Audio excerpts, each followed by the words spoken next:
It's about I'm going to conduct this test, and this test is going to give me some feedback, and it's going to tell me what I need to change in what I'm doing.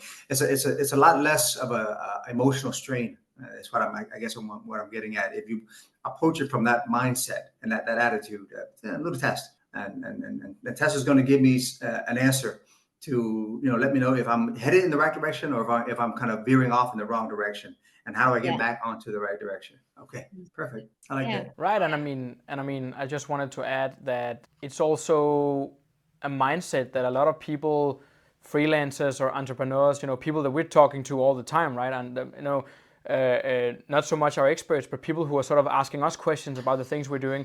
A lot of people think that building life as an entrepreneur is about basically getting lucky, right? Jumping into it and then hoping that everything turns out all right. So what I hear you say, and also what you said, Anne, about being a scientist, is actually you create your own success, but you do it in a less risky, more smart way, where you set yourself up for, let's say, the next step that you're going to take towards success, right? By constantly getting the feedback you need to readjust your actions and to set up your life and life structure, work structure in a more let's call it efficient manner.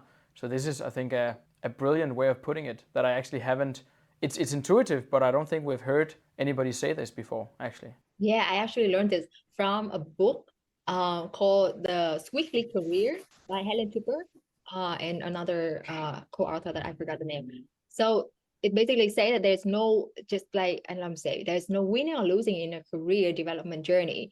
It's just that nowadays careers are not linear. Just like before anymore, we don't take a job and work on it for years like our parents did.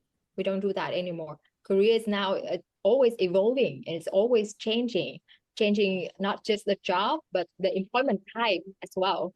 So what you are doing, even if you don't have a job, if you quit a job, if you hit a dead end and you have to leave that corporate life or so on, these are just a series of experiments. And you are just, whenever you start a new type of experiment, you're just starting a new hypothesis. Like back then, I had a hypothesis that that startup would be better for me, and I tested it, and got the data that it was not better. It was better in some way, but then in other way it was not. So I tested with the freelance direction, and then I tested with an entrepreneur direction.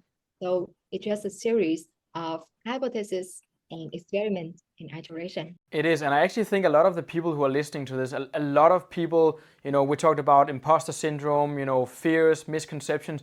I think a lot of people will be inspired and motivated into, now we're not going to call it, we're not calling it taking the leap, but a lot of people are going to be motivated into working towards this goal or this dream of theirs, because they are now hearing that it's not about risking your family and everything that you have already. It's about working strategically and gradually towards that goal.